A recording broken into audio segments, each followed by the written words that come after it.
Ayan, good morning, good afternoon, whatever time you will going to watch this video. And good evening kung gabi niyo siya pinanood. Okay? So before proceeding, get your module para makasabay kayo sa ating topic for today, which is the Spanish colonial period. Now, for some other sections, I know nakapag-start na tayo na discussion dito. And sa iba naman is hindi pa. So, para at least man lang ma-refresh kayo lahat sa topic natin na ito, I'll be discussing this topic from the top na. Okay? So, and we're going to talk about the kinds of arts that being developed during the Spanish colonization or the Spanish period. Okay, so dito tayo sa first bullet. Sabi dito, arts that flourished during this period conform to the demands of the church and the colonial state. Colonization purpose is Christianization. Now, most of the art that developed in the Spanish colonial period are connected sa pinaka-purpose ng mga Spaniards, which is what? Christianization. Nakukuha? Now, dito sa next slide natin, ang sabi, cruciform churches following shape of the Latin cross were built. Now, Baroque style employed to keep the prevailing design of Hispanic churches. So, examples here are being stated. Now, the Spanish colonial period is, of course, the birth of the cruciform dito sa Pilipinas. So, dun nag-start yung pagkilala ng mga Pilipino sa Christianity. And some churches from Spanish colonial period na up to this day is existing pa din. Okay? Existing pa po sila. And they are called Baroque style. Nakukuha? Those are the churches na may touch of Spanish design or style. So, I'll be giving you some example pictures sa mga next slide natin. Okay, so dito tayo sa first slide. So, here naman, it is a example of an architectural design of a Baroque style here in the Philippines also. What? Now, next, we have the churches naman from Spanish colonial period.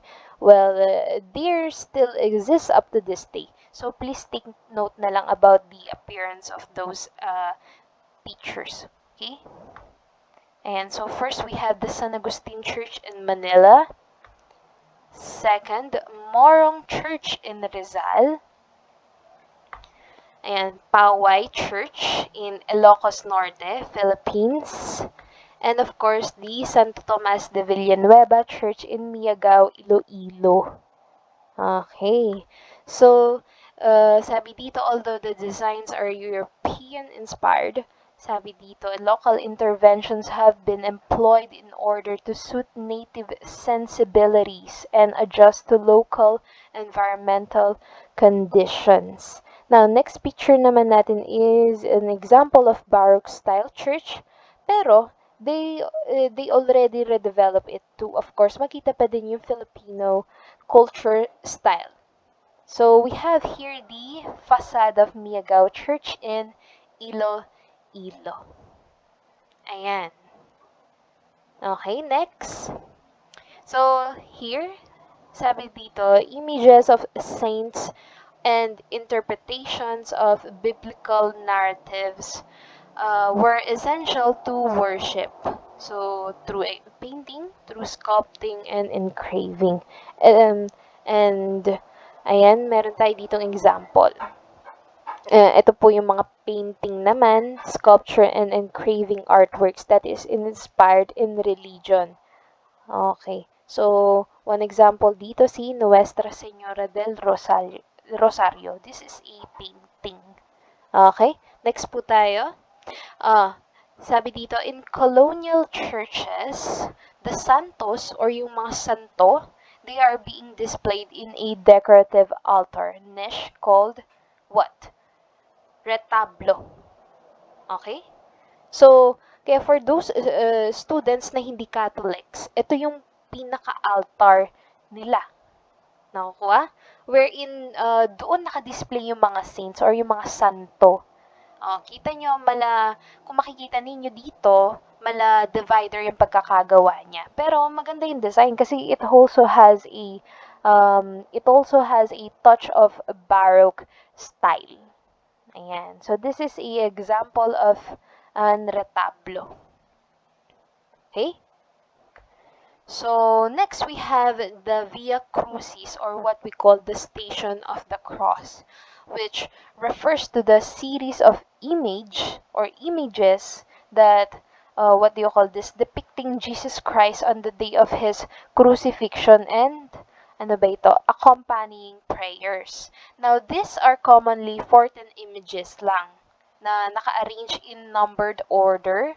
Now, in today's life naman, as a form of remembering the passion of Christ, every station or every images nito, it has a assigned personnel to do a prayer. We will not going deep into this one kasi parang small part lang naman siya dito sa topic natin. Okay? Alright. So, next we have a trompele, which is ito po siya ha. So, trompele is an image of the Holy Family, the Virgin Mary, and the four evangelists proliferate in the ceilings and walls of the church. Now, this refers to paintings that it gives a heightened illusion of three-dimensionality. Yan, ito po siya. And it is also an art technique that uses realistic imagery to create the optical illusion that the depicted object exists in three dimension. Now, we also have this kind of artwork here in the Philippines. So, isa po doon is dito sa may Taal Basilica in Batangas. And also, ayan, our very own here in Pampanga, which is the St. James the Apostle Parish in Betis, Pampanga. Kuha? Okay, so next po tayo. Ayan. Sa first bullets, it says that church altars are sometimes decorated with carved figurative protrusions on the surface called reliefs. Okay? So again, pag sinabing reliefs, it is decorated carved figures. And it usually being seen sa mga harap ng simbahan, and also mga designs sa mga what do you call this, sa mga museums, meron rin mga ganyan. Okay? Next. So, we have the plateria, which is an organic design of hammered silver. Okay? Next. So, for the next part of our topic is about the Spaniards' Western musical instruments. So, it is being introduced here in the Philippines at the time of the Spanish colonization. So, ano ba ang mga sample instruments na ito? Next slide tayo. Okay, so we have the pipe organ, the violin, the guitar, and the piano. Ayan, so those are the usual instruments na nagagamit noon sa Spanish colonial period here in the Philippines. Tatandaan po iyon, okay? Tatandaan niyo po itong apat na ito. So, now here in our next slide, we have the Catholic liturgical music. So, that was introduced in the year 1742 by Archbishop Juan Rodriguez Angel or Angel. Same lang naman yun. So, he established a singing school at the Manila Cathedral that taught Western church music. So, the curriculum was patterned after that of the Madrid Conservatory of Music. So, the Santo Domingo and San Agustin convents would soon teach choral music to young boys and would soon create Filipino composers like Marcelo Adonai from the year 1848 to 1928. Now, Here, ayan, please take note of Juan Rodriguez. He established a singing school here in the Philippines, particularly sa Manila. And of course, we have Marcelo Adonai, who's a composer. Again, please take note of these two persons. Ito po sila. Okay? Juan Rodriguez, Angel, or Angel. And then Marcelo Adonai. Okay? So, next part tayo. Now, outside Manila, we have some examples of musical forms na ginagawa na kahit noong panahon pa ng Kastila. Okay, ginagawa na siya. And that is passion or pabasa. Now, si passion or pabasa, it is a biblical narration of Christ's passion chanted in an improvised melody. Ayan, heto po yung kadalasan ginagawa ng mga Roman Catholics pag Holy Week. Wa? I think familiar naman kayo dito since every barangay merong ganito. Right? So, next tayo. So, in secular music forms naman, we have awit and corrido.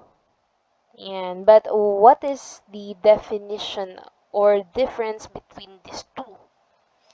So, awit is a fabricated stories from a writer's imagination, although the setting and characters are European. So they are, the characters are European. Examples of that is Florante. Florante at Laura. Paki-correct na lang dito. Okay, Florante at Laura. And then sa corrido naman, these were usually legends or stories from European countries like France, Spain, and Italy and Greece. Yan. So, yung example naman na corrido is si Ibong Adarna. Okay? So, if you still remember the definition of these two, both po silang mga patulang salaysay. Pero, paawit sila kung basahin. Until now kasi, guys, hindi pa din maliwanag kung paano nagkakaiba itong dalawang ito, si awit tsaka si corrido. Kuha? May mga kasi researchers or yung mga mananaliksik na nagsasabing yung isang akda daw is corrido. Yung iba naman sasabihin nila yung isang akda daw is isang awit. Diba? But we will not go deeper into that. Kumbaga sample lang naman sila sa sa lesson natin. Or sample lang sila na binigay kasi they are also part of the Spanish colonization period here in the Philippines. Now, if naging curious naman kayo, pwede naman kayo mag-dig deep about the meaning of this two. What? Now, next natin is si kundiman. Si kundiman naman, it means this is the traditional love song. And si balitaw naman, it means debate. Okay? So, next slide tayo. So, local theater forms would develop earlier than literary fiction. The shamanistic rituals, dances, and chants of pre-colonial Philippines to the pomp and pageantry of religious processions that were introduced by the Spanish colonizers, complete with highly embellished carrozas containing religious tableaus of Catholic saints and scenes from the Bible. Ayan. So, next bullet, Zarzuela or Zarzuela, an operetta which features singing and dancing interspersed with prose dialogue which allows the story to be carried out in song. Now, the first zarzuela that were staged in the Philippines were entirely in Spanish and featured a European cast. So, the first to develop, uulitin ko, the first to develop its form way back is the local theater. Kasi, kesa ano, nauna yung si local theater kesa sa mga literary fiction which is also being introduced sa mga Filipino before. So, musical stage or what we call zarzuela is isa sa mga naging patok sa masa noong panahon ng mga Kastila. Of course, na-entertain kasi or mahilig ma-entertain yung mga Pilipino. Diba? Sino ba namang hindi gustong ma-entertain? Lahat tayo gusto natin na i-entertain. Nakakuha? Now, so next slide tayo. Ayan. So, Spanish colonization also has its printed literature, which came in the form of what we called catechism and prayer books in Spanish that were used to, ano ba? Itong dalawa. First, teach the local inhabitants to read and write. And second, to evangelize. So, dalawa lang iyan. Now, since we're talking about some stage play, di ba kanina, we have some examples of what we call stage play. I mean, person who is known for being a writer sa stage play. And dito tayo sa next slide. So, we have here the three most distinguished playwrights. Okay, we have Severino Reyes, Hermogenes Ilagan, and Honorata Atang de la Rama. Ayan, so they are the most distinguished playwrights nung mga panahon ng Kastila. Ayan, medyo matagal na pero still kilala pa rin sila, 'di ba? Talk about the legend. So, okay. So, next slide po tayo. Now, and as we talk about some bit of a religion, here we have a cenaculo or passion play. Now, first cenaculo was written by Gaspar Aquino de Belen, and it was performed during Lent or Lenten season. Now, in some areas, the cenaculo was tweaked to convey Christ's suffering as a metaphor for the sufferings of Filipino under Spanish colonial rule. Okay. So now, Senakula up to this is still ginagawa pa din ng mga Pilipino. And the most popular Senakula is being held sa San Pedro Coto dito. Saan? Sa San Fernando. Here sa atin, sa Pampanga. Nakakuha? So, ano yan? Tuwing Lenten season. Ayan, malapit na naman ng ano, 'di ba? Holy Week. And for our last part, so we have here what we called komedya. So, ano nga ba si komedya? Ayan, basahin natin. So, komedya, it depicts the conflict between the Muslim and Christian. Ulitin ko, si komedya, it depicts the conflict between Muslims and Christians. Now, there are two types of komedya. First one, we have the Commedia de Santo or religious komedya. Pangalawa naman, we have the secular komedya. So, ano nga ba yung pinagkaiba nitong dalawang ito? Ayan. Basahin natin. Ano nga ba si Commedia de Santo? Commedia de Santo is it centers on the life of Christ and any saint, usually seen during church celebrations. Okay? Now, si secular commedia naman, it does not focus on religions, but on what we call a love story. Yan. An example here is Moro Moro. Okay? So, a secular commedia, it is a love story between Christian and Islamic heroine or vice versa. Nakakuha? Now, commedia, it is a traditional Filipino play and it was used by Spanish colonizers here in the Philippines to, ano ba? To what? To evangelize, and strengthen the faith of Indios o mga Filipino pagdating sa Christianity. Nakukuha po ba? Okay. So, and that ends our topic for today. Pero bago tayo matapos, just want to remind that after this, we will be having our graded recitation on our subject that is also about this topic. So, congratulations if you finish this video. Now, in this activity naman, and be ready by next week, we will start na. And gagawin nyo siya sa asynchronous time natin. Okay? So, since asynchronous time naman is about the activities, ayan, gagawin po natin siya ng live. Ipaperform nyo siya ng live sa um, klase. Okay?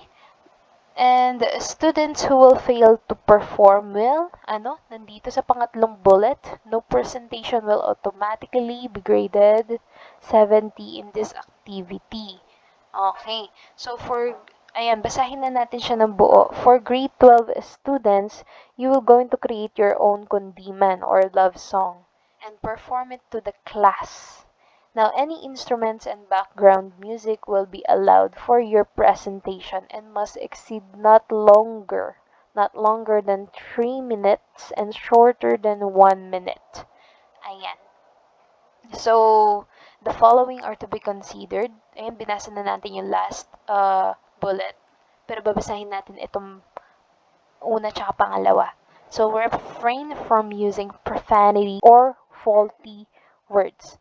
And partners are allowed.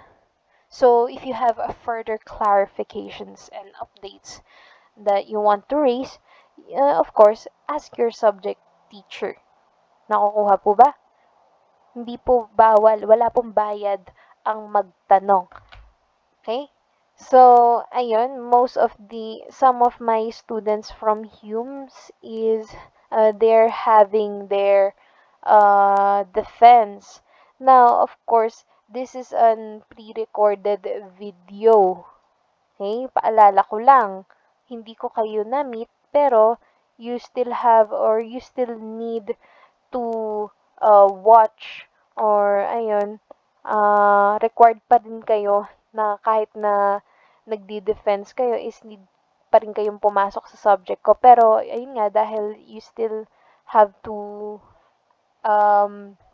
what do you call this, to do a dry run, 'di ba? Wala namang problema iyon, ibibigay ko naman yung time ko sa inyo, but still you need to do some things, or you are still required to do activities and to ayun, pumasok sa subject ko.